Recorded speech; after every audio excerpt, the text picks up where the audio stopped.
श्री राधा श्री राधा श्री राधा श्री राधा। हरि शरण श्री राधा श्री राधा श्री राधा।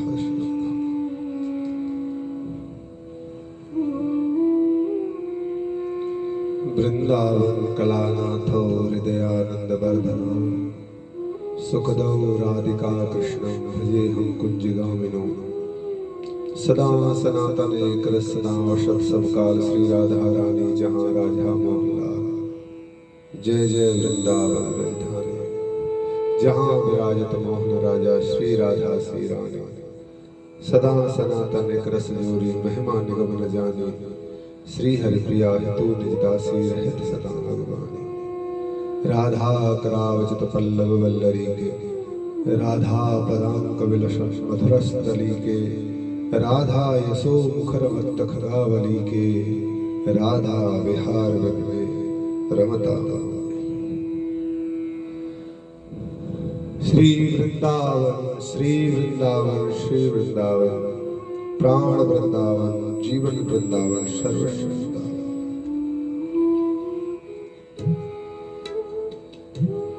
पूर्व में आपने सुना श्री मीराबाई जी का मंगलमय चरित्र प्रारंभ। पूर्व जन्म की कथा का सुंदर अवलोकन और श्रवण आपने किया। आइए भगवती मीराबाई जी के मंगलमय चरित्र पर मनस्थिति अवस्थित करते हैं। पूर्व में आपने सुना माधवी सखी अपने ससुराल में आ गई है।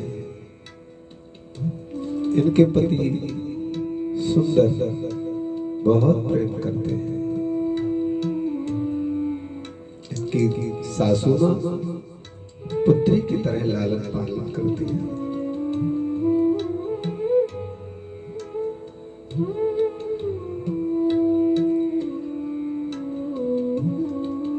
हृदय में ससुराल के प्रति अलग अलग भावनाएं होती हैं, अलग अलग संवेदना होती है, अलग अलग आशाएं होती हैं। माधवी ने आशा रखी कि मेरे पति मुझसे प्रेम करेंगे, लेकिन आश्चर्य ये क्या, माधवी रात्रि को तैयार रहती है कि पति मेरे मुझ पर प्रेम जताएंगे, प्रेम करेंगे, लेकिन देर रात्रि को सुंदर माधवी के पास आते हैं। आप आ गए? हाँ माधवी, लेकिन आज बहुत सुख मिला। अरे कन्हैया के साथ आज गाय चराने के लिए भांडीर बन गए। इतना अद्भुत सुख मिला, ओहो माधवी, मैं बता नहीं सकता। और कल तो किसी तरह जुगत लगाकर बरसाना की लटक में हमारी गाय चली गई।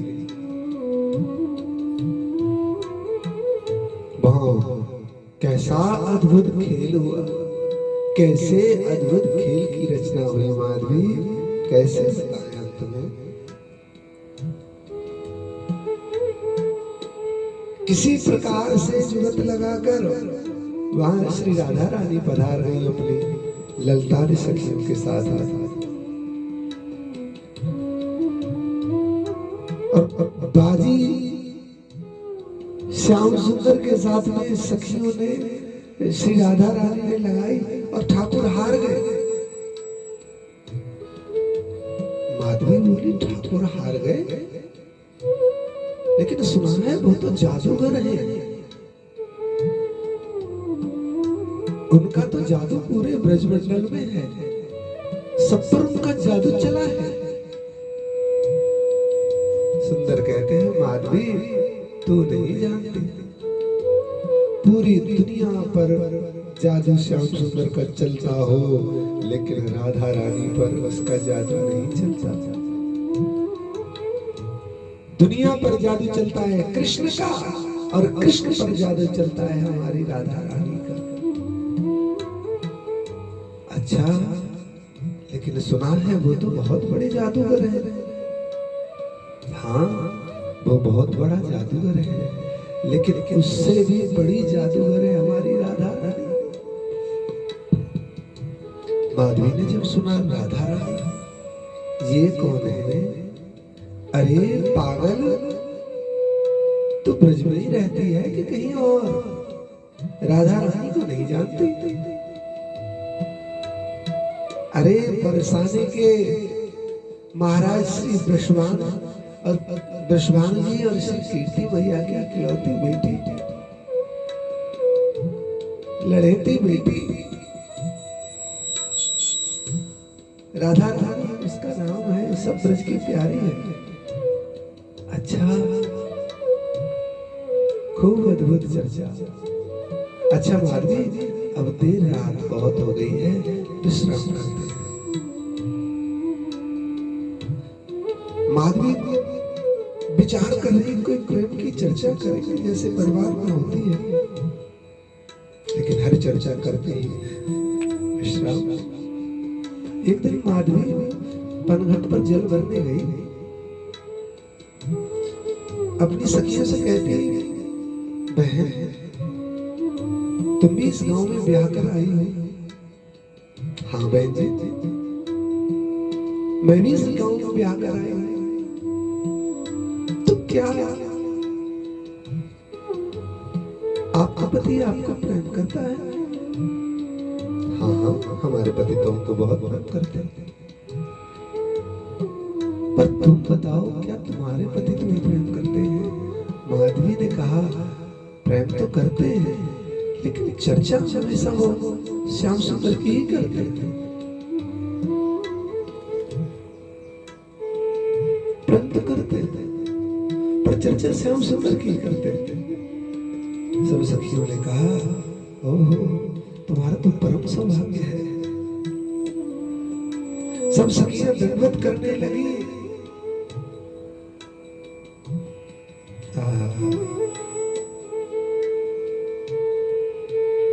अद्भुत आनंद, अद्भुत आनंद, ब्रज की लीलाएं होने लगी हैं। एक दिन की बात, एक दिन की बात, ओहो, सासू माँ ने कहा, पुत्री जी, माँ जी, माधवी ऐसा करो, आज्ञा करें माँ जी, आज थाली स्वच्छ कर लो, थाली साफ कर लो, और थाली में घी का दीपक जलाओ। थाली में पूजन की सब सामग्री रख लो, पुष्प रख लो, पुष्पमाला रख लो, तुलसी दल रख लो, चंदन रख लो, कपूर रख लो। क्यों माता जी? अरे आज सुंदर ने खबर भिजवाई है कि कन्हैया गाय चराते चराते हमारी गली से आएंगे। आज कन्हैया गायों को चराते चराते हमारे घर आएंगे, हमारी गली पर आएंगे। ओहो, क्या कहना, अद्भुत अद्भुत, इतना उत्साह। लेकिन माधवी तो विचार करती है, हे भगवान, हे भगवान, जिससे बार बार बचना चाहती हूँ वह तो मेरे पीछे ही पड़ गया है। अब माता जी कुछ कहने लगे। ठीक है माता जी, जैसा आप कहेंगे, जैसे आपकी आज्ञा। माधवी इधर तैयारी कर रही है। पूरे ब्रजमंडल में इसके प्रति उत्साह रहता है।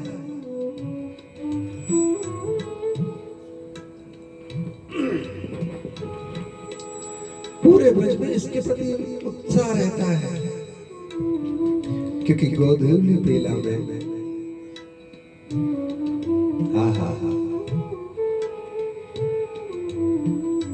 माधवी चरित्र कोई कथा भर नहीं है,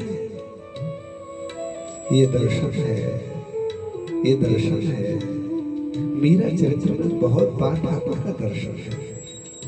देखो भाई, आपके भजन की कोई भी स्थिति है, कोई बात नहीं, लेकिन एक बार उस नंदन नंदन नटवर नागर पीतांबरधारी मुरली मनोहर श्याम सुंदर की झांकी को एक बार निहारना तो चाहिए। माधवी इधर तैयारियां कर रही है, सब गोपियां अपने अपने घर में तैयारियां कर रही हैं। आज इस गली से श्याम आएंगे, आज इस गली से निकलेंगे कृष्ण। सखियों के हृदय में एक चाव है कृष्ण के प्रति।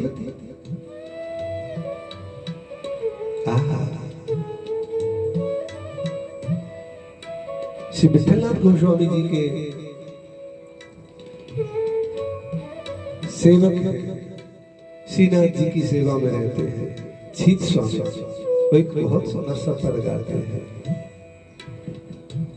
गोधूली बेला का समय है,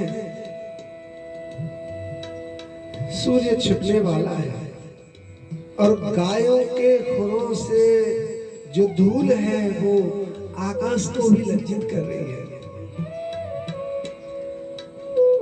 और उसी समय पर मधुर मधुर बंसी का निनाद करते हुए श्याम सुंदर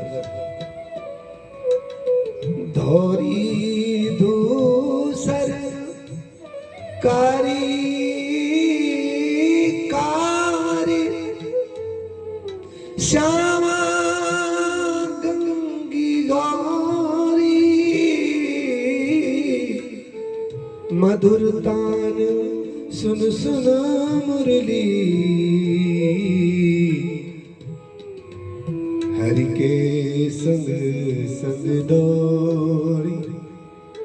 संध्या के समय पर चरने के बाद बछड़ों का, अपने बछड़ों का मिलन उत्साह गायों के हृदय में नहीं होता है। हृदय में उत्साह है कि अब गोधूली बेला होगी, हम सब लौटकर अपने घर जाएंगे, खूंटा को जाएंगे और बंसी सुनने को मिलेगी। तो तृण घास को वहीं छोड़कर कृष्ण की तरफ दौड़ती है सब गाय। और चित स्वामी गाते हैं इस दृश्य को देख कर क्या इत गाय उत गाय आगे गाय पाछे गाय गोपाल को तो गायन में बस वो ही भावे। आगे गाय पीछे गाय इत गाय उत गाय गोपाल को तो गायन में बस वो ही भावे। अद्भुत। जब सूरदास जी कहते हैं छीत स्वामी गाओ अपना वाला पद, जैसे छीत स्वामी प्रारंभ करते हैं सूरदास जी के नेत्रों के सामने दृश्य उपस्थित हो जाता है। इन महापुरुषों की वाणियों में केवल शब्द नहीं है, उन महापुरुषों की वाणियों में ब्रह्म विराजमान है जो प्रकट रूप से हमको दर्शन में अनुभूत होते हैं। श्याम सुंदर आज गोधूली की बेला में गाय चरा कर ला रहे हैं। सखियों के हृदय में अनुभूति है कि मेरे द्वार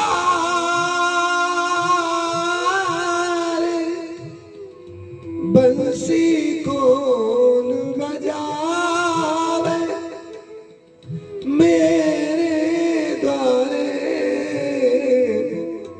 बंसी कौन बजावे, बंसी कौन बजावे।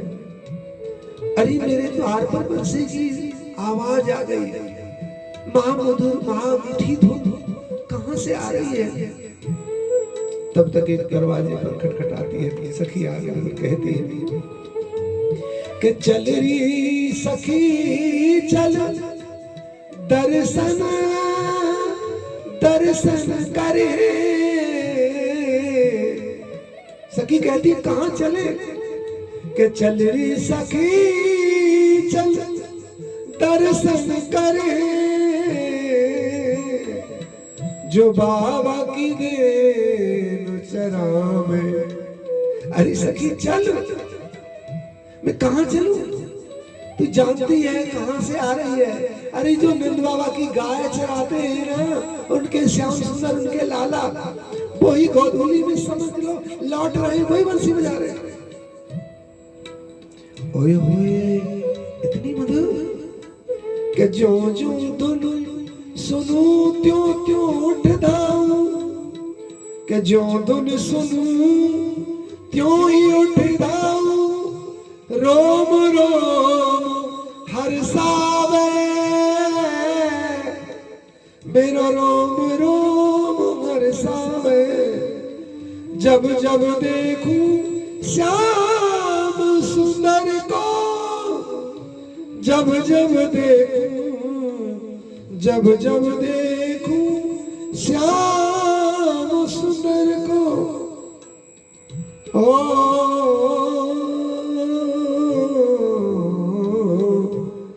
जब जब देखूं श्याम सुंदर को, जिए उड़े सुख पावे मेरे द्वारे, बंसी कौन बजावे। चल री सखी चल दर्शन करिए, जो नंद की धेनु चरावे, जो बाबा की गाय चरावे।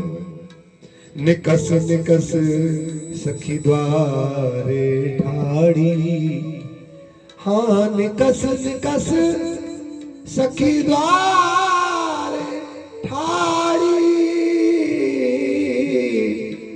पल पल राह निहारे, लौटत श्याम सखान संग मोहन, लौटत श्याम सखान संग मोहन।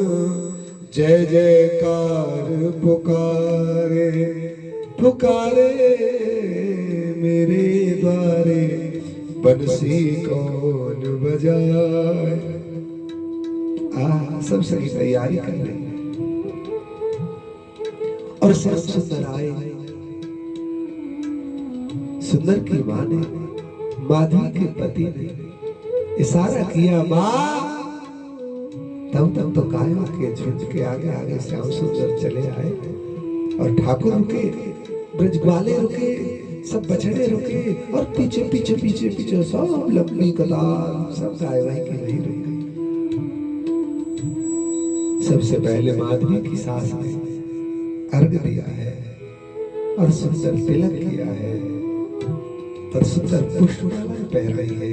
अपने हाथों से दूध का खोवा बनाया, उसमें खांड शक्कर डाली और मिठाई बनाई और अपने श्याम सुंदर को मुख से अपने हाथ से मिष्ठान पवा रही है।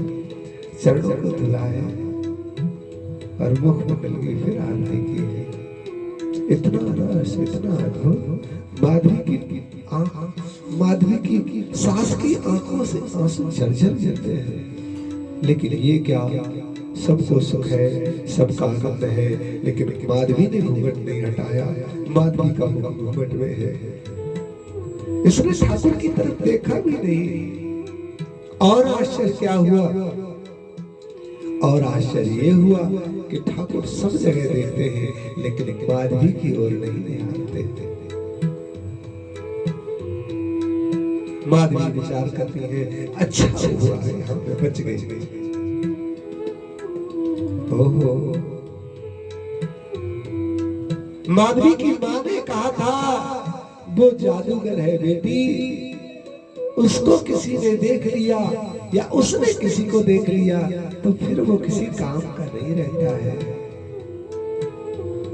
हो जाए बंसी सुनी घनश्याम की,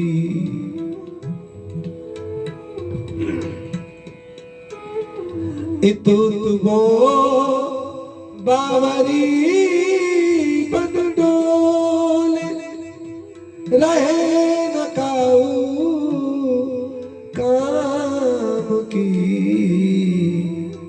जाए बंसी सुनी घनश्याम की। खीर में नौन साग में शक्कर, खीर में नौन साग में शक्कर, भूल जाए सुध चाम की,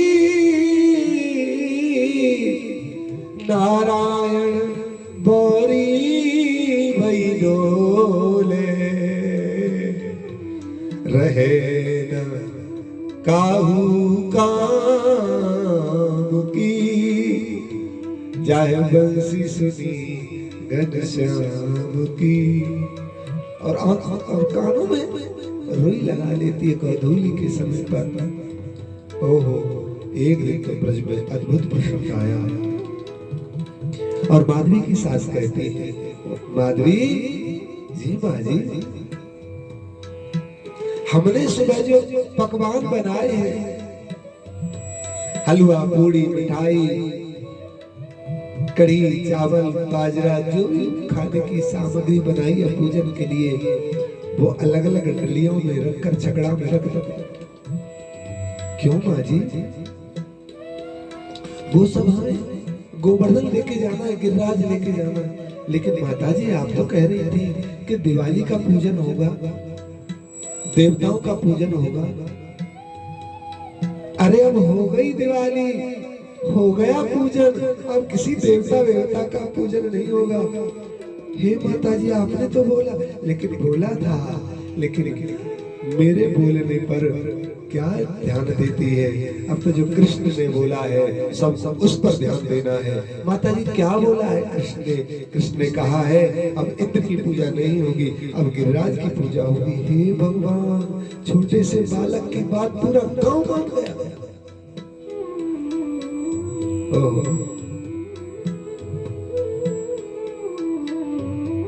क्या कहे, सब तैयारी कर रहे हैं, ब्रजवासी सब तैयारी कर रहे हैं, अद्भुत आनंद है, सबके हृदय में चाह है।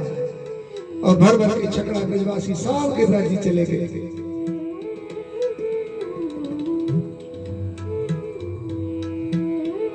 हा हा हा,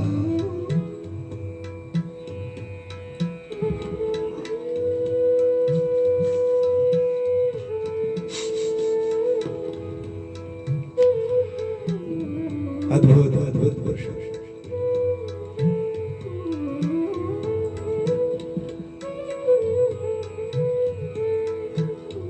5 प्रकार के प्रेम है। शांति प्रेम, दास्य प्रेम और सख्य प्रेम और वात्सल्य प्रेम और 5वां है कांत प्रेम। इस गिरिराज जी की लीला में रसिकों प्रेमियों 5 प्रेम पुष्ट होते हैं। इसलिए हमारे जहन में, हमारे हृदय में आता है कि गिरिराज जी की लीला सर्वोत्तम सर्वोत्कृष्ट और अद्भुत लीला है। और किसी लीला में 5 प्रेमों की पुष्टि नहीं होती है। इसमें शांत भी आ जाता है, इसमें दास्य भाव है, इसमें सख्य भी है, वात्सल्य भी है और इसमें माधुर्य भी है। 5 प्रेमों की पुष्टि होती है। लेकिन चर्चा हम गिरिराज जी की नहीं कर रहे हैं, क्योंकि इस गिरिराज पूजन में भी माधवी साथ में है, इसलिए चर्चा आ जाती है।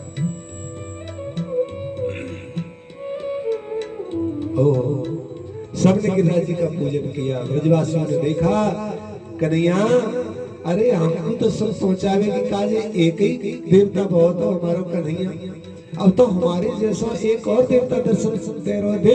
गिरिराज पर्वत पर मुंह खड़ो तेरो, तेरी ही जैसी छटा, तेरे जैसा ही पीतांबर, तेरी जैसी ही लकुट कमरिया है। तो एक रूप से पूजत है, एक से रहे पुजाए, शस्त्र भुजा फैलाए के रहे मांग मांग के खाए। लाओ रे ब्रजवासियों, लाओ ब्रजवासियों, अपनो भोग प्रसाद लाओ, मोए दो मुख लाओ अपनो भोग प्रसाद। सबने बैठ के पूजा करी, आनंद भयो, खूब अद्भुत कीर्तन। ब्रजवासी तो कटोर श्री राधा नाम, अद्भुत राधा नाम, अद्भुत कृष्ण नाम, खूब सब कीर्तन। पूजा संपन्न हुई, सब ब्रजवासियों ने बैठ के वहीं गिरिराज जी की तलहटी में प्रसाद पाया। एक बात आज कहना चाहते हैं भाई,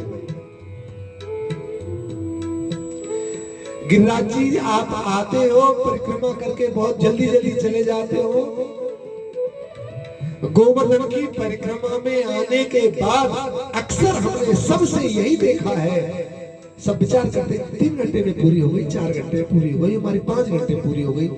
जाने के बाद बस सिर्फ घंटों का याद स्मरण करते और कोई चर्चा ही नहीं, या फिर थक गए। नहीं भाई, गिरिराज जी की परिक्रमा, गिरिराज जी का दर्शन आनंद सुख लाभ के लिए। एक काम जरूर किया करें हमारे कहने पर, हमारे आग्रह पर। गिरिराज जी की तलहटी में किसी रास्ते के किनारे उसी ब्रज रज में बैठकर अपने घर से जो बना करके लाए पूड़ी, पराठे, रोटी, दही भात, कड़ी चावल, दाल चावल, अथवा तो हलवा, अथवा तो जो भी वस्तु प्रसाद भोग लगाने के लिए, पहले तो गिरिराज जी को भोग लगाए। मंदिर में भीड़ है नहीं, अगर आपकी समझ आती है तो कोई बात नहीं। पूरी 7 कोस की परिक्रमा में गिरिराज जी की शिला का इतना बड़ा टुकड़ा भी दिखता है तो वो भी साक्षात गिरिराज है, उसे गिरिराज से कम नहीं आंका जाए। गिरिराज जी का तो हर टुकड़ा, हर पत्थर गिरिराज गोवर्धन श्री कृष्ण है। उसे भोग लगाए और प्रेम से बैठकर वहीं अपने मित्रों के साथ, परिवार के साथ प्रेम से पाए। गिरिराज जी की यात्रा का तो यही फल है कि वहां बैठ करके उन ब्रजवासियों के बीच में बैठकर, उस ब्रज में बैठ करके कुछ कल का प्रसाद पाने का अवसर, जीवन धन्य हो जाएगा। देखो भाई, ब्रज रज में बैठकर पाने का बहुत बड़ा फल है। अच्छी भूमि में यदि बीजारोपण किया जाएगा तो अच्छा वृक्ष उत्पन्न होगा, अच्छा पेड़ उत्पन्न होगा। इसलिए उस ब्रज रज में बैठकर कुछ पाने पर दिव्य संस्कारों का संचार होता है हमारे हृदय में। इसलिए कभी न भूले इस बात को। ब्रज में आए, गिरिराज जी आए तो यहाँ पर कुछ ना कुछ प्रसादी पाकर जरूर जाए, वो भी बैठकर, संभव हो तो भूमि पर बैठ करके। और बच्चे इस बात से कि होटल और रेस्टोरेंटों की तरफ जो बुक करने वाले वो सावधान सावधान। गिरिराज जी की परिक्रमा बड़े प्रेम से दी, पांव भी थक गए, सब कुछ हो गया और फिर होटल में जाकर के कुर्सियों पर बैठ करके ऐसे नहीं। ब्रज की यात्रा का सुख जब है, जब ब्रज रज का स्पर्श हो, ब्रज के मंदिरों का, ब्रज के आचार्यों का, ब्रज के गुरुजनों का, ब्रज के संतों का मिलन हो, दर्शन हो, और फिर उनके समक्ष, उनके आसपास, इन ब्रजवासियों के बीच बैठ करके, ब्रजवासी ना तो सही तो इस ब्रज रज के आसपास बैठकर पूज्यपाद श्री रमेश बाबा जी कहते हैं, बरसाने वाले, कि केवल मंदिरों से ब्रज नहीं है, केवल पर्वतों से ब्रज नहीं है। ब्रज संपूर्ण स्वरूप को मिलकर के बनता है। लताओं से भी ब्रज है, ब्रज की रजों से भी ब्रज है, ब्रजवासियों से भी ब्रज है। मंदिर, देवालय, तालाब, सरोवर, नदी, इन सब से ब्रज है, मिलकर ब्रज है। तो लताओं के बीच में बैठकर, लताओं के पास बैठकर, ब्रज रज के पास बैठकर कुछ प्रसाद पाओ और देखो, एक ये जीवन की सत्यता है, अनुभव करना। एक जब गिरिराज जी के लिए आप चला करें तो ये संकल्प लिया करें, हे श्याम सुंदर, जानते हैं जब ठाकुर गाय चराने जाते थे तो अपने घर से नहीं लेकर जाते रोटी, माँ यशोदा कहती है पुत्र तू भूखा न रह जाए इसलिए ले मैं तुझे रोटी देती हूँ। माँ नहीं नहीं मैं नहीं लेकर जाऊंगा। हर दिन माँ एक गोपी को भेजती है रोटी लेकर, जिस दिशा में कन्हैया गाय चराने गया हो माँ कन रोटी साग सब लेकर के जा, लेकिन कान्हा नहीं लेकर जाते। जानते क्यों? जब इस ब्रज रज पर बैठ करके मेरे प्रेमी ब्रजवासी एक साथ अपनी अपनी रोटियों को खोलेंगे अपने कपड़ों में से, तब मैं सबका भोग लगाऊंगा। मैं सबकी रोटी में से थोड़ा थोड़ा टुकड़ा लेकर करके पाकर तृप्त हो जाऊंगा। मतलब समझते हैं? कृष्ण भोजन का या 56 भोग का भूखा नहीं, कृष्ण तुम्हारे प्रेम का भूखा है। तो जब आप गिरिराज जी की तलहटी में बैठा करें मेरे भाई, मेरी विनती है ठाकुर को याद किया करें। हे कृष्ण, हे श्याम सुंदर, हे गिरिराज, हे गोवर्धन, आइए और प्रसाद पाइए। हे कृष्ण आइए प्रसाद पाइए। और एक दिन देख लेना वो गिरिराज हाथ करके मांगेगा, लाओ भोग दे दो, लाओ एक रोटी हमें दे दो, और आपका जीवन धन्य हो जाएगा। विचार करो, आप उस रज में बैठ करके आसन मिले तब भी ना मिले तब भी ब्रजरजी आसन है, बैठ करके प्रसाद पा रहे हैं, तैयारी कर रहे हैं। वही एक छोटा सा बालक आ जाए आगे हाथ बढ़ा दे तो समझना गिरिराज है, गिरिराज है। ओहो, खूब ब्रजवासियों ने सेवा की, सबने पंगत बैठ करके प्रसाद पाया और सब जय जयकार करते हुए फिर सांस वापस जा रहे हैं। बोलो गिरिराज धरण की जय। श्याम सुंदर ने कहा बाबा गिरिराज जी का पूजन तो कर लिया है, लेकिन वापस जाने से पहले मेरा मन है कि गिरिराज जी की एक परिक्रमा भी करें। ग्वाल वाले बोले कन्हैया जब हमारा दादा मुखिया करेगा तो हम भी करेंगे। तो ब्रजवाले भी तैयार हुए। श्री जी बोले श्याम सुंदर अकेले नहीं, मुझे भी अपने साथ में। तो फिर श्री जी तैयार हुए, लाडली तैयार हुई तो उनकी सखियां तैयार हुई। नंद बाबा ने कहा जब हमारा कन्हैया ब्रज के ग्वाले सब गिरिराज जी की परिक्रमा करना चाहते हैं, ब्रजवान जी से पूछा राय साहब आपकी अगर आज्ञा है तो गिरिराज जी की एक परिक्रमा करें।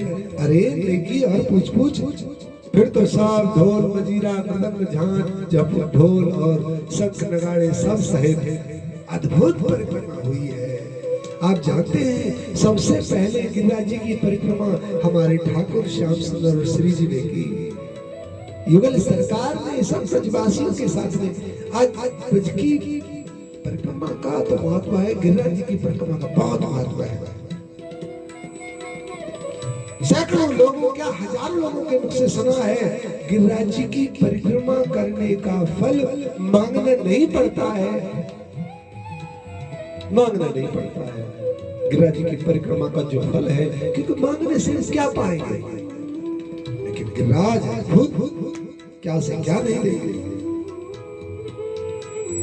आहा, खूब अद्भुत सेवा हुई। सब अपने अपने घर पहुंच गए, रात्रि को सोए। लेकिन ये क्या, माधवी की सास सुबह जगाती है, माधवी माधवी गजब हो गया। क्या हुआ माँ जी, क्या हुआ? अरे जगो जल्दी, अरे बाहर उठकर तो देखो क्या हुआ है। क्या हुआ माँ जी? अद्भुत, देखो बाहर देखो, गजब हो गया। क्या हुआ माँ जी? अरे बाद में पूछना, पहले अपने घर की सामग्री सोना चांदी धन जो भी रखा है कीमती वस्तु सबको बांध ले, अब पोटली में बांधकर भाग ले, छोड़ दे घर को। लेकिन माँ जी हुआ क्या? बाहर निकल कर दे। जैसे बाहर निकल करके देखा माधवी के सर पर एक ओला उड़ा धड़ाम से। माधवी की माँ, बेटी भाग ले, तब तक तो घर की छत गिरने लगी। आश्चर्य में घर की छत गिरी है कि माधवी पेड़ के नीचे बाहर दरवाजे पर जो खड़ा था उसके नीचे आकर पोटली को लेकर रुकी। जैसे ही महाराज जोर की आंधी आई, पेड़ उखड़ के उल्टा गिर पड़ा। माधवी बोली, माँ जी बचाओ। बोले, बचाने के लिए कृष्ण के सिवा और कोई नहीं है, भाग ले। जिधर सब जा रहे हैं सब कृष्ण की तरफ भाग रहे हैं। अब तो भैया हमारी रक्षा कन्हैया ही करेगो, अब तो हमारी रक्षा कन्हैया ही करेगो, अब तो हमारी रक्षा कन्हैया ही करेगो। माधवी मन में चिंतन कर रही है, छोटा सा बालक कृष्ण कल उसके ही कहने पर तो इंद्र की पूजा छोड़ करके गिरिराज जी की पूजा की है, उसके कहने से ये काम बिगड़ा है और फिर उसी के पास जा रहे हैं। गांव कैसा पागल हो गया है। लेकिन माधवी घर से बाहर जैसे ही चली, पड़ पड़ पड़ पड़ पड़ पड़ पड़ पड़ पड़ पड़ पड़, ओ महाराज अद्भुत बारिश हो रही है। भागवत जी में तो ऐसा लेख आया है, हाथी की सूंड के बराबर इतनी मोटी मोटी बूंदें पड़ती थी, जिसको जहां पड़ जाए, शाखा को पड़े तो शाखा टूट जाए, किसी पशु पक्षी को पड़े तो वो बेहोश होकर गिर जाए, किसी वृक्ष को गिरे तो वो टूट जाए। सारी ब्रजवासियों की फसल नष्ट होली। गली किनारे की रज बह बह करके सरोवरों में चली गई और पोखरों में चली गई। महाराज क्या कहे, अद्भुत बारिश हो रही है। भागते हैं ब्रजवासी, भाग रहे हैं ब्रजवासी, भाग रहे हैं, चारों तरफ से भाग रहे हैं। फिर कोई कहता है, अरे गिरिराज जी की तरफ भागो। कन्हैया ने कहा गिरिराज जी की तरफ भागो, कन्हैया ने कहा गिरिराज जी की तरफ चलो। सब अब तो गिरिराज जी की तरफ जा रहे हैं। तब तक श्याम सुंदर ने गिरिराज से कहा, गोवर्धन, अब इन ब्रजवासियों की श्रद्धा और उनके विश्वास को पुष्ट करने के लिए आपको मेरी मदद करनी पड़ेगी। गोवर्धन ने कहा, जैसी आपकी आज्ञा भगवान। तो भगवान श्याम सुंदर ने उंगली को प्रयास नहीं करना पड़ा, परिश्रम नहीं करना पड़ा। एक दोहा में तो स्पष्ट लिखा है, कछु माखन को बल बढ़ो, कछु गोपन करी सहाय, श्री राधा जी की कृपा सो मैंने गिरधर लियो उठाए। श्री जी की कृपा की, श्री जी का स्मरण किया, गिरिराज जी स्वयं उठ करके उंगली पर धारण हो गए। ओहो, 7 दिन 7 रात अद्भुत आनंद रहा। क्या वर्णन किया जाए। गिरिराज जी की पूजा और गिरिराज जी के इस प्रसंग में तो महाराज इतना अद्भुत रस है, क्या कहें। गिरिराज जी उंगली पर रखे, 24 घंटे हो गए। अब ठाकुर बस यही खड़े, कभी बंसी बजाते हैं, कभी हटा लेते हैं, कभी बंसी बजाते हैं, कभी हटा लेते हैं। ब्रजवासियों ने देखा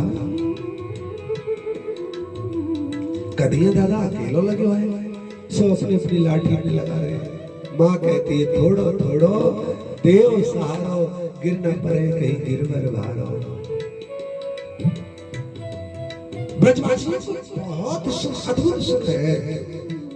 उसी समय यशोदा मैया को बड़ी चिंता हुई और माँ यशोदा कहती है, बाबा महर सुनो।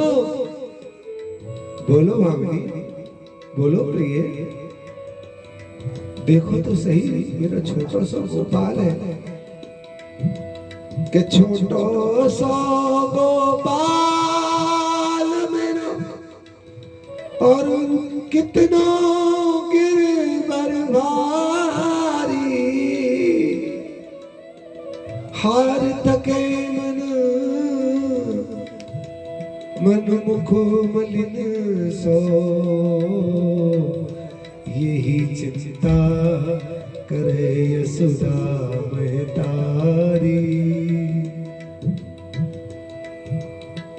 मेरे कन्हैया कि अभी बारिश की उम्र है, 7 वर्ष का बच्चा है, गिरिराज उठा रखा है। अरे यहाँ में कितनी कमजोरी आ गई, शक्ति आ गई है, गिरिराज उठा रखा है, न कछु खा सके नहीं पी सके। तो कहा चाहो, अरे मैं चाहूँ गुरुदेव भगवान से पूछो, अगर कोई ऐसा उपाय है जाए, ऐसी कोई पूजा होती हो जहाँ से मेरे लाला में ताकत आ जाए। सांडिल्य मुनि जी के पास गए और सांडिल्य मुनि से बोले, गुरुदेव क्या कोई ऐसी पूजा है जो हमारे काना में ताकत बढ़ाए।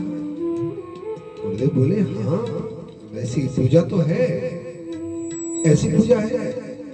तो गुरुदेव वही पूजा करते हैं ताकि हमारे लाला में ताकत आ जाए।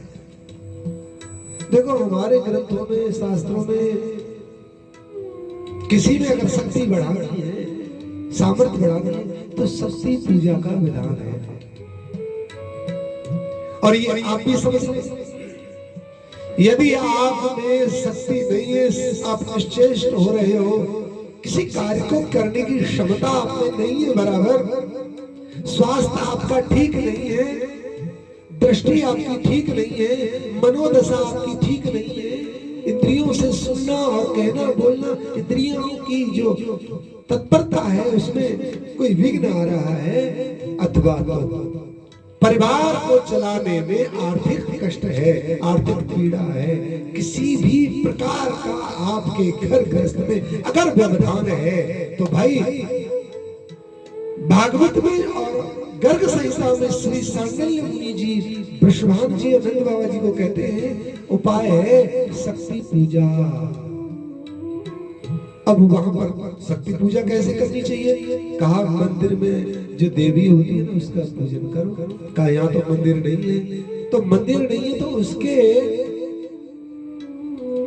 विधान में क्या है? यहाँ तो मंदिर नहीं है गिरिराज जी के नीचे, अब क्या विधान है? तब गुरुदेव कहते हैं हमारे यहाँ विधान है, जब मंदिर ना हो तो कन्या पूजन को भी दैवीय पूजन कहा जाता है, शक्ति पूजन कहा जाता है।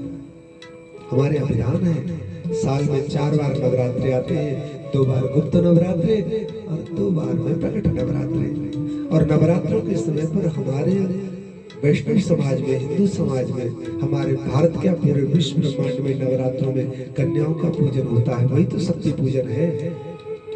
तो भाई ब्रज में किस कन्या का पूजन किया जाए? सबसे कहा वृषभान नंदिनी किशोरी लाडली राधा रानी के सिवा ब्रज में और कौन है जिसका पूजन किया जा सकता हो और शक्ति प्राप्त हो जाए?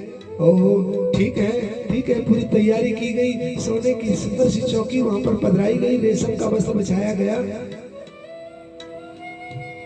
ओहो अद्भुत आनंद,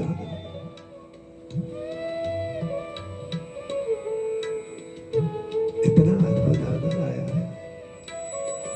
ठाकुर बंसी निनाद कर रहे हैं, एक पांव पर गिरिराज लेकर खड़े हैं और वहीं एक शिला पर राधा रानी को सामने बिठा दिया, चौकी का स्वरूप देकर उस पर वस्त्र बिछाकर शिला के ऊपर बिठा और राधा रानी श्याम सुंदर को ऐसे देखती है और श्याम सुंदर राधा रानी को ऐसे देखते हैं। ब्रजवासी कहते हैं क्या कहे सीता का, सबको इतना सुख मिल रहा है, इतना अद्भुत सुख मिल रहा है, सब कहते हैं अति आह्लाद है। ठाकुर जी कहते हैं इंद्र से, इंद्र अब तुम रुकना मत, अब 7 दिन तो क्या, 7 महीने तो क्या, 7 साल तो क्या, 7 जन्मों तक तुम बारिश करते ही रहना, पर करते ही रहना, अब हमें बहुत सुख मिल रहा है। ब्रजवासी कहते हैं भैया इंद्र अब तो तेरे मन करे करो बरसा ले, अब तो हमारे श्याम सुंदर के पास हमारी राधा रानी विराजमान है, अद्भुत छटा के दर्शन है, जरा विचार तो करे।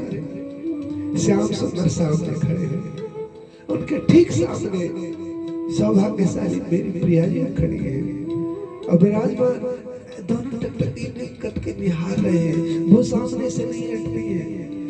जैसे संध्या का समय आया, कीर्ति भैया कहती हैं श्री जी से लाली चलो कुछ पालो प्रसाद। कन्हैया कहते हैं बाबा अगर सामने से शक्ति हट गई तो मेरी शक्ति कमजोर रह जाएगी, इनको यही पवाओ। तो श्री जी सामने बैठ करके वही सामने श्री जी को भोग लगाया। श्री जी को ही भोग लगाओगे, कान्हा को नहीं पवाओगे।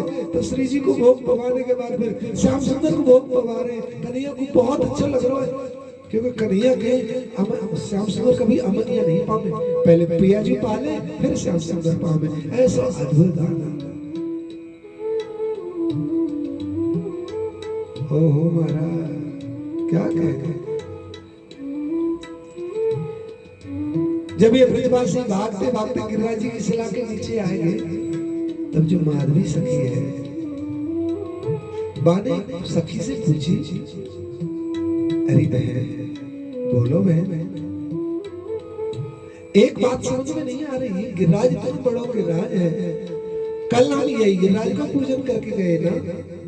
हाँ बहन, गिरिराज तो यही है, यही को पूजन हमने करो। तो इतना बड़ा गिरिराज ये उठा काहे के रखो है? तो काय आके नीचे खम्मा है। अरे बावड़ी है का? अरे खम्मा नहीं है, ये तो नंद के लाला कृष्ण कन्हैया ने उठा रखो। कहा बात कर रही हो? बस छोटे से बालक गिरिराज को उठा ले, तो विश्वास नहीं हो। चढ़ के देख, ओहो इतनी भीड़, लाखों ब्रजवासी एक शिला पर चढ़ गई माधवी सखी, और वह शिला पे चढ़कर ऐसे उजक के देख रही है श्याम सुंदर को, लेकिन दिखाई नहीं थी। श्याम सुंदर छोटे हैं, भीड़ बहुत है, तो इसलिए वह सखी माधवी सखी एक बड़ी शिला पर चढ़ी, और बड़ी शिला पर चढ़कर ऐसे देखने लगी। ओहो ओहो, अद्भुत दर्शन, अद्भुत दर्शन, अद्भुत दर्शन। क्या देखा? इस छटा का दर्शन करो, माधवी का चित्त अटक गया। श्याम सुंदर ने जिस नक्श पर उठाया गिरिराज, उसकी नख चंद्र छटा हमारे हाथों की उंगलियों में नाखून होते हैं, इस नाखून में एक चंद्रमा बना रहता है। उस चंद्रमा को भगवान श्री कृष्ण की ही देन मानी, वो कृष्ण स्वरूप है, कृष्ण का प्रेम स्वरूप है। नक्षत्र उसका दर्शन हुआ। माधवी कहती है, ओहो इतनी सुंदर छटा, नक्षत्र की छटा हृदय को शीतलता पहुंचा रही है। और आगे देखा तो सुंदर मुद्रिकाएं, और आगे देखा तो सुंदर कड़ूरा ठाकुर के हाथ में, और आगे देखा तो कन्हैया के बाजू पर सुंदर चित्रकारी। अद्भुत पत्रावली हो रही है, जिस पत्रावली के बीच बीच में श्री राधा नाम लिखा है ब्रज गोपियों ने। और ऊपर देखा भुजा में बाजू बंद, कंधा को देखा तो शंख का सा गोल मटोल अद्भुत कंधा। बक्ष स्थल का दर्शन किया तो महाराज अद्भुत बनमाला पड़ी है, अद्भुत माला, पुष्पों की माला पड़ी है, वैजयंती की माला है। ठाकुर ने दुलरी तिलरी कंठश्री पहन रखी है, कानों में कर्ण पुष्प है, अद्भुत दृश्य है। मोर पंख है, मोर पंखा है, मोर पंख श्री जी की तरफ झुका हुआ है। उस अद्भुत मोर पंख की छटा को क्या कहना हमारा।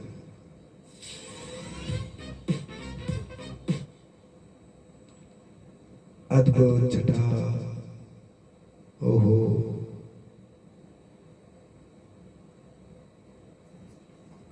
खूब सुख मिला।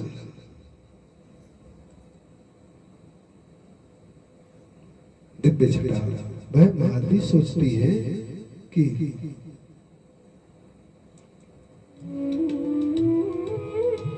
ऐसा दर्शन, पड़ोसन से पूछती है, सखी ये इतने सुंदर कौन है?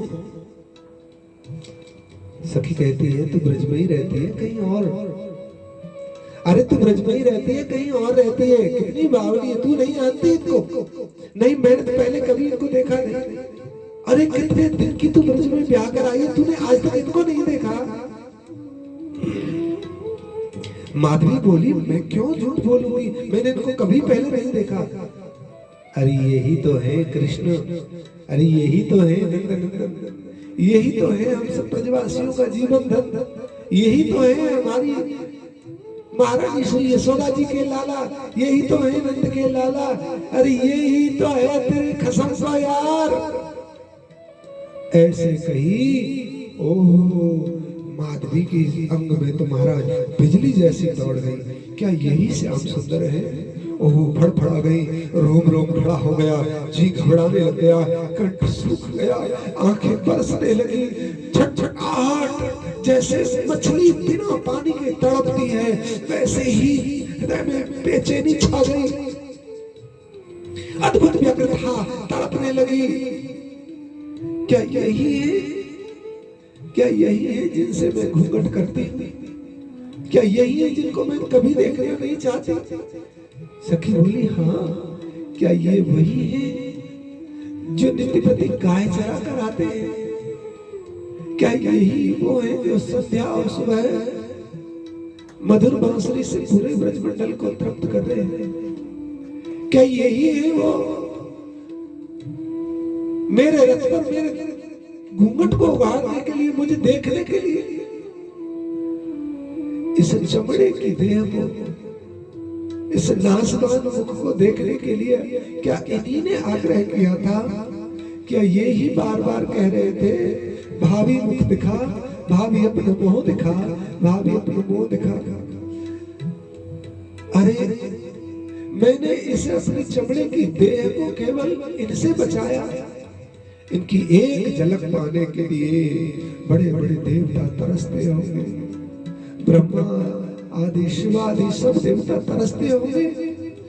इन्हीं की एक छटा को पाने के लिए इंद्रादि सब कतार में खड़े रहते होंगे। इन्हीं के दर्शन के लिए मैंने मना किया। अपनी माँ को कोसने लगी, ओ माँ, ओ माँ, तूने बहुत बुरा किया, माँ तूने बहुत बुरा किया, माँ क्या कहूँ, माँ तूने बहुत बुरा किया, माँ तूने बहुत बुरा किया।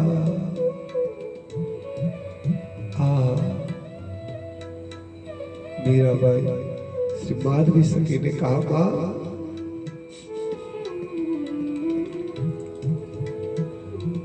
अब मैं कहती हूँ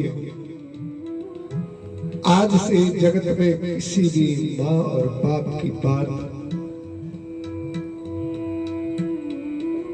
कोई भी बालक इस स्वरूप में नहीं मानेगा कि कृष्ण को ना देखो, कृष्ण को मत जाओ, कृष्ण को मत ध्याओ, कृष्ण को मत सुनो। अब कोई नहीं सुनेगा तुम्हारी बात। माँ तुमने बहुत गलत किया। कृष्ण के मिलने से, कृष्ण को देखने से रोका आपने। ओ माँ तुम्हारी शिक्षा ने तो मेरा सर्वनाश कर दिया। अब इस तन को नहीं रखना है। जिस तन से कृष्ण का दर्शन ना हो, मैं तभी कहती थी ये आते हैं नित्यपति, ये सब जगह देखते हैं, मुझे नहीं देखते। सखी कन्हैया सबको देख रहे हैं कृष्ण, लेकिन मेरी तरफ नहीं देख रहे हैं। 7 दिन पूरे हुए। आखिर तो ठाकुर जी ने आवाज लगाकर सबसे कहा, अरे ब्रजवासियों, अब सब अपने अपने घर जाओ। अब इंद्र का कोई प्रकोप नहीं है, कोई भय नहीं है, वो सब समझ गया है। इंद्र सब समझ गया है, इसलिए अब आपको और आपका धन, आपकी गाय, आपका सब कुछ सुरक्षित है। अपने अपने घरों को जाओ। कृष्ण की आज्ञा पाते ही सब चले गए। सबसे कन्हैया ने कहा, बाहर निकलो, मैं गिरिराज रखूंगा, कहीं किसी का हित ना हो जाए।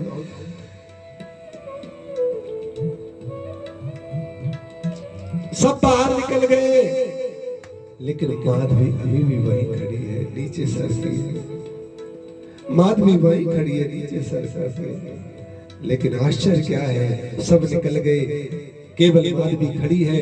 कृष्ण को पता है कि माधवी रुकी हुई है, लेकिन माधवी की तरफ देख नहीं रहे। मुख दूसरी तरफ फेर कर कहते हैं, भैया अब मैं गिरिराज नीचे रखने वाला हूं, कोई रह गया हो तो निकल जाए। फिर भी नहीं सुनी। मैं फिर कहता हूं, कोई अगर नीचे है, गिरिराज रखने वाला कोई है तो निकल जाए। माधवी फिर नहीं निकली। आखिर तो ठाकुर बोल ही पड़े, ओ बहरी, मैं तो इसे कह रहा हूं, जादना तेरे रथ पर घूंघट उखाड़ के नीचे घूंघट उठा के दर्शन करवे को आया। भाभी दर्शन करा, भाभी दर्शन करा।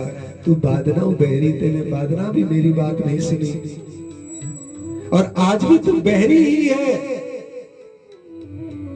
इतना कहते कि कृष्ण ने कम से कम मुझे बहरी करके बुलाया तो सही। रो पड़ी छट छट छट।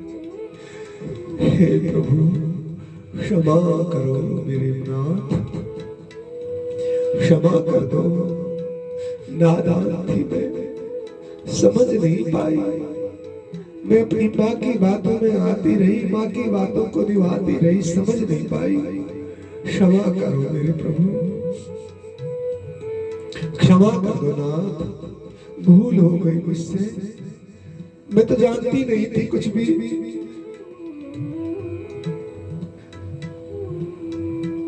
हे नाथ कृपा कर दो,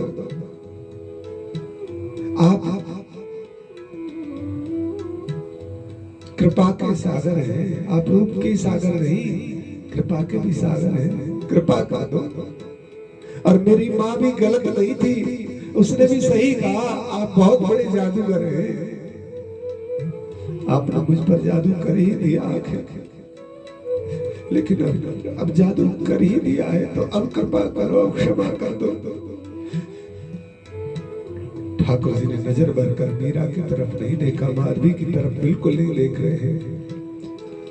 सोचिए कोई नहीं है और केवल कृष्ण सामने खड़े हैं, और कृष्ण हमसे अगर नजर फेर रहे हैं तो क्या उस पीड़ा का कोई वर्णन कर सकता है? अनुभव करो, हमारा प्रियतम हमसे प्रेम, जिसके लिए हमारा जीवन हो, जो हमारा सर्वस्व हो, वो हमारे सामने तो खड़ा है लेकिन उनको देख नहीं रहा। हे कृष्ण, हे केशव, एक बार निहारो तो सही, एक बार देखो तो सही, एक बार मुझे अपनी कह करके बुलाओ तो सही, एक बार कृपा तो करो नाथ, मुझे भूल हुई, मैं नादान थी, कृपा करो कृष्ण, कृपा करो। आप तो ब्रज की गोपियों पर कृपा करते हो, आप इन ब्रज की बिल्लियों पर, इन ब्रज की मालिनों पर कृपा करते हो, इन ब्रज की गोबर उठाने वालियों पर कृपा करते हो, ब्रज की पनिहारियों पर कृपा करते हो, ब्रज की गोपियों पर कृपा करते हो, ब्रज की गायों पर कृपा करते हो, लेकिन माधवी की तरफ नहीं देखते कृष्ण। एक बार निहारो तो सही, एक बार देखो तो सही ना। बहुत आग्रह करने पर तब कृष्ण बोले, माधवी अब शोक ना करो, अब दुख ना करो, तुम पर जितनी कृपा होनी थी सो इस युग में हो चुकी। माधवी, दुर्भाग्य हमारा बार बार दरवाजा खटखटाता है किसी न किसी रूप में, लेकिन मैं हर व्यक्ति के, मैं हर जीव के, मैं हर मनुष्य के जीवन में एक बार सौभाग्य जरूर भेजता हूँ। सौभाग्य रोज रोज नहीं आता। जो ज्ञानी जन होते हैं, जो समझदार होते हैं, उस सौभाग्य का बाह पसार कर स्वागत करते हैं। सौभाग्य रोज नहीं आता। मैं बार बार कहता रहा, तुमने मुख नहीं दिखाया, कोई बात नहीं, लेकिन अब जितनी कृपा तुम पर होनी थी सो कृपा हो गई। लेकिन नाथ अब तो कृपा कर दो। माधवी, मैं प्रत्येक जीव को खुद से मिलने के लिए एक अवसर जरूर देता हूँ। याद रखो, वह अवसर कृष्ण किसी भी रूप में दे सकते हैं। गुरु दीक्षा के रूप में दे सकते हैं, गुरु के रूप में दे सकते हैं, संत के रूप में दे सकते हैं, किसी की सेवा के रूप में दे सकते हैं, कभी संकीर्तन के रूप में दे सकते हैं, कभी माला जप के रूप में दे सकते हैं, कभी परिक्रमा के रूप में दे सकते हैं, कभी किसी तीर्थ के रूप में दे सकते हैं, कभी तीर्थ स्नान के रूप में दे सकते हैं। ठाकुर एक अवसर देते हैं जीवन में, और जिनको मुझे पाने की लालसा है, लगन है, चेष्टा है, निष्ठा है, वो उस अवसर को गंवाते नहीं है। मैं मुझसे मिलने का एक जीव को जीवन में एक बार अवसर जरूर प्राप्त कराता हूँ। जो मेरा है वो उस अवसर को जाने नहीं देता है। तुमने उस अवसर को चूक गया। अब जो कृपा होनी थी वो तो हो चुकी है। भगवान अब कैसे मेरा जीवन होगा? हाँ, तुम पर कृपा होगी। मैंने कलयुग में बहुत भक्तों को भेजा है, बहुत सारे भक्तों को भेजा है, लेकिन मैंने सोचा कलयुग में मेरे बहुत भक्त अवतार लेकर जा रहे हैं भक्ति का प्रचार प्रसार करने के लिए, प्रेम के प्रचार प्रसार के लिए, लेकिन कोई स्त्री स्वरूप में, स्त्री शरीर में भक्ता मुझे नजर नहीं आई। तुम पर कृपा होगी, लेकिन क्या प्रभु, तुमको कलयुग में जन्म लेना होगा। क्या कलयुग में? प्रभु कलयुग में न भेजो। कलयुग बहुत बड़ा, बहुत बड़ा और बहुत दुस्तर होगा। कलयुग तो बहुत बुरा समय आएगा। कलयुग में तो लोग बहुत पीड़ा देंगे भक्त को। कलयुग का तो समय भगवान सहन करने लायक नहीं रहेगा। कलयुग की उस दुष्प्रवाह वृत्ति को मैं कैसे सह पाऊंगी? कलयुग में तो महाराज नहीं जिया जा सकता है। कलयुग में भक्ति होना संभव नहीं है। कैसे मैं सह पाऊंगी? ठाकुर कहते घबराओ मत, तुमको संभालने के लिए पल पल में तुम्हारे साथ रहूंगा, हर पल में तुम्हारे साथ रहूंगा, तुम मुझसे दूर नहीं रहोगे। अब जब तक जीवन है ब्रज में प्रेम से रहो, लेकिन मेरी अब कृपा जो होगी वो आगे तो तुम पर केवल और केवल मीराबाई रूप में होगी। कलयुग में जन्म लोगी। भारत भूमि में, राजस्थान की भूमि, मेवाड़ की भूमि है, वीरों की भूमि है, क्षत्रिय वंश में आपका जन्म होगा। वहां पर आप मेरी भक्ति करोगी। मैं हर दिन और हर पल आपकी सहायता करूंगा। आप बिल्कुल घबराएं मत। लेकिन मीरा कहती है प्रभु ऐसे में कैसे रह पाऊंगी? माधवी आपको जाना ही होगा। ओहो, माधवी ने ठाकुर जी की चर्चा स्वीकार की। ओहो, ठाकुर ने कहा अब बाहर निकलो गिरिराज जी से। माधवी रोती रोती बाहर निकली। अब तक तो माधवी संभल कर रहती थी। अब तक तो माधवी इतना बड़ा घूंघट काट के रहती थी कि उंगली की पौर भी कृष्ण न देखे। और अब तो सर पर भी दुपट्टा नहीं है, बाल बिखरे हैं, आंखों में जो लगा काजल है वो कपोलों से बह रहा है। रो रो करके हाल बुरा हो गया है। कच्चू की साड़ी भीगी हुई है। हे कृष्ण, हे कृष्ण। गिरिराज से बाहर निकली। सब देखते हैं ये माधवी को क्या हुआ? क्या हुआ माधवी? क्या हुआ पूछते। माधवी कुछ बोलती नहीं। सब देखते रह गए और माधवी धीरे धीरे धीरे चलकर घर में आ गई। सिर्फ माधवी रोए जा रही है, रोए जा रही है।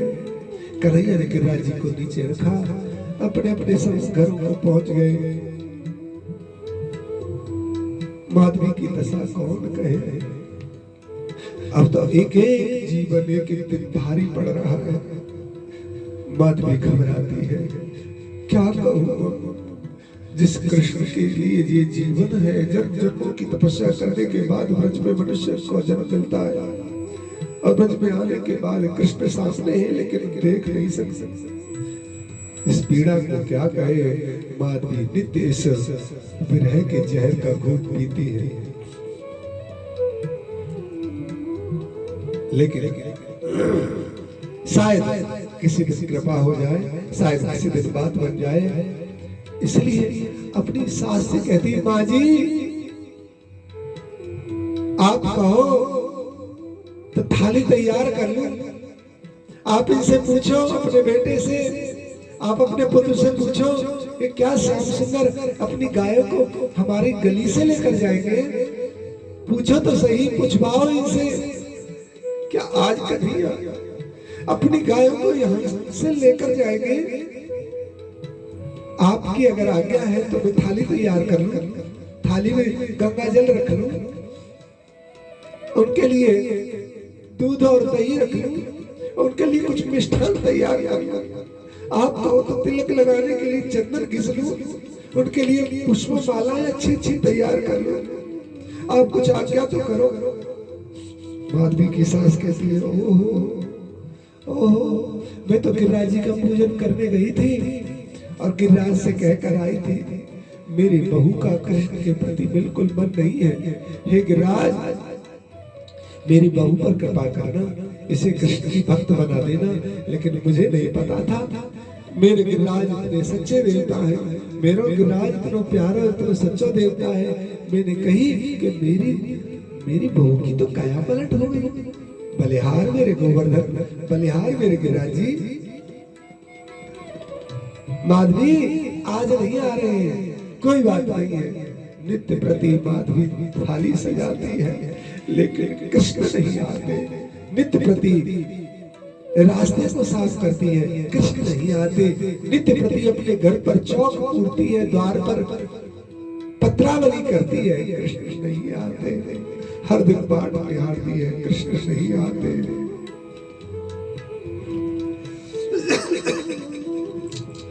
भाई याद रखे, जीवन में अगर सौभाग्य ऐसा आ रहा है कृष्ण से जुड़ने का, भक्ति करने का, वृंदावन से जुड़ने का, बिहारी जी से जुड़ने का, राधा रानी के चरणों में प्रीति के जुड़ने का, अगर कोई शुभ लक्षण, कोई शुभ घड़ी आती है तो उसकी अवहेलना न करना, उसका निरादर मत करना, दोनों बाहों पसाकर उसे हृदय से लगा लेना।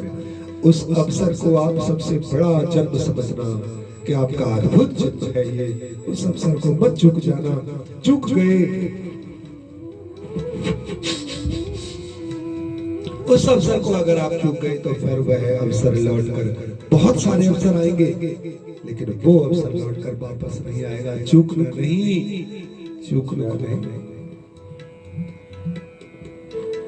माधवी रोज इंतजार, बनघट पर भी जाए तो उसी गली से जिसने ठाकुर जी की मिलने की आशा है, कहीं जाना हो तो उसी गली से निकले। बहाने खोजती है कृष्ण से मिलने का, लेकिन अवसर प्राप्त नहीं हुआ।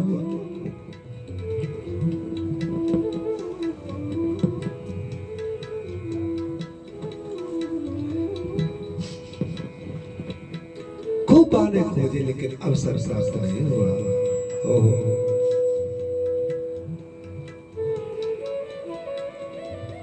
एक दिन माधवी ने विचार किया, ऐसा जीवन बन करके क्या करना,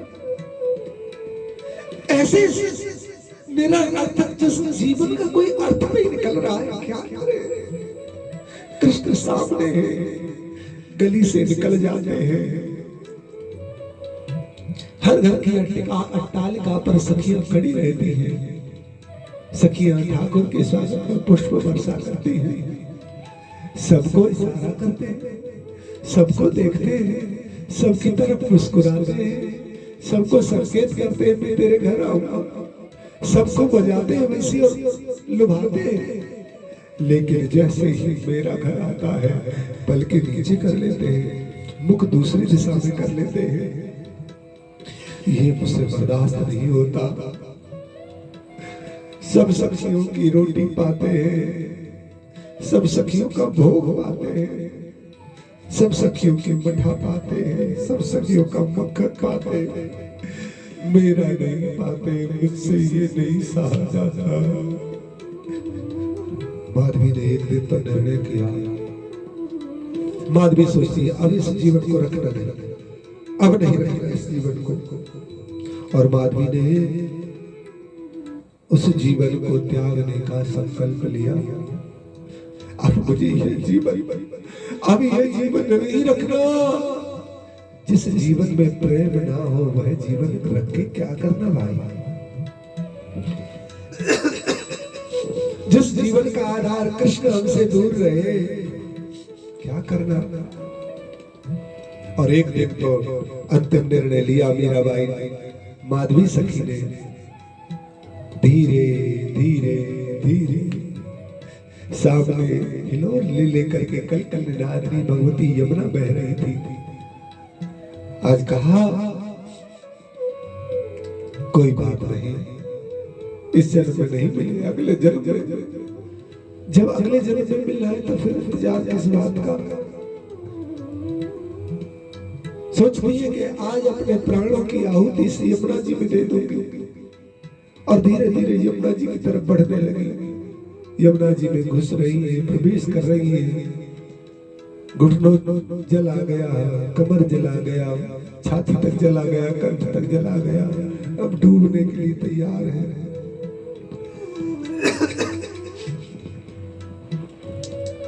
तब तक श्री राधा रानी की एक सखी पीछे से आवाज लगाती है, अरे ओ माधवी, ओ माधवी। कौन? अरे बाहर निकलो। नहीं दीदी, अब बाहर नहीं आना। आओ तो सही।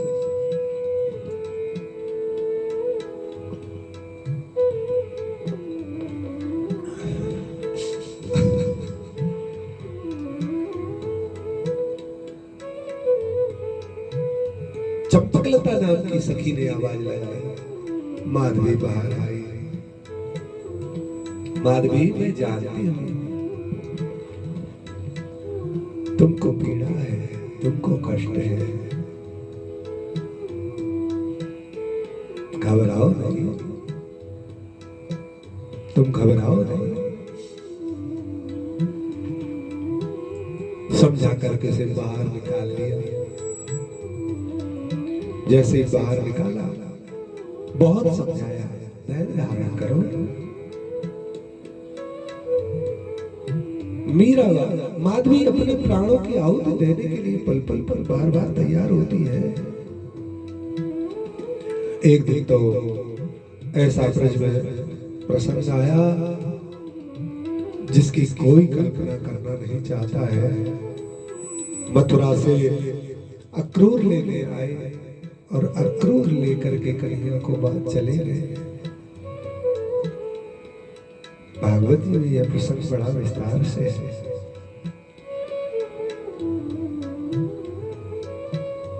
श्याम सुंदर को लेकर के अक्रूर चले गए। सब तड़पने लगे, सब रोने लगे। माधवी की सास अपने टूटे से खटोला पर बैठी है और दोनों हाथों को बांध करके बस रोए जा रही है, रोए जा रही है। माधवी के ससुर एक खम्भे के पास खड़े होकर के आंसू बहाते हैं। तभी तड़पता तड़पता सुंदर रोता रोता घर में आया। माधवी ने पूछा, अरे कोई बताएगा क्या हुआ?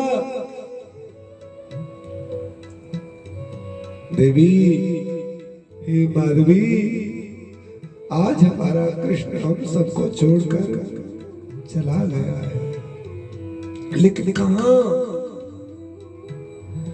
अरे मथुरा से कोई वो दुष्ट प्रवृत्ति का एक जो क्रूर कहता था अपने आप को, वो आया। वो कहता है कन्हैया यशोदा का नहीं, बस देव और देवकी का पुत्र है, वो उसे वापस ले गए। अरे झूठा है वो, क्यों नहीं रोका तुमने? सुंदर का हाथ पकड़कर कहती, तुम्हारे मित्र थे, तुमने कहा तुम्हारा प्राण जा रहे थे, फिर भी आपने रोका नहीं। अरे पगली, वहां पर बड़े बड़े गोप खड़े थे, बड़े बड़े ग्वाल खड़े थे। यशोदा मैया और स्वयं जब नंद बाबा नहीं रोक पाए तो मुझ गरीब की कौन सुनता, मुझ बालक की कौन सुनता, मुझ गरीब को कौन इतना भाव देता, कौन रुकता मेरी बात मान। ओहो ओहो, पूरी रात्रि भर माधवी को चैन नहीं आया, तड़पते तड़पते रोते रोते हाल बुरा कर लिया। लेकिन आज निर्णय लिया, अंतिम निर्णय, अब जीवन नहीं रखना है, अब जीवन नहीं रखना है। सोई जमुना जी में जाकर के प्राण देने को पहुंच गए। फिर आवाज लगाई एक सखी ने, माधवी तुम बड़ी भोली हो। हाथ पकड़ करके खींचा, क्या करती हो? आत्महत्या बहुत बड़ा अपराध है, कृष्ण कभी खुश नहीं होंगे। पर दीदी अब नहीं रहा जाता, अब सही सहा नहीं जाता। चंपकलता बोली, बहन ये दुख तुम्हें अकेली को तो नहीं, विरह तुम अकेली को तो नहीं, कृष्ण तुम अकेली को तो छोड़कर नहीं गए, हम भी तो हैं। तब कहती है, दीदी आपके विरह में और मेरे विरह में बहुत बड़ा अंतर है। घबराओ मत,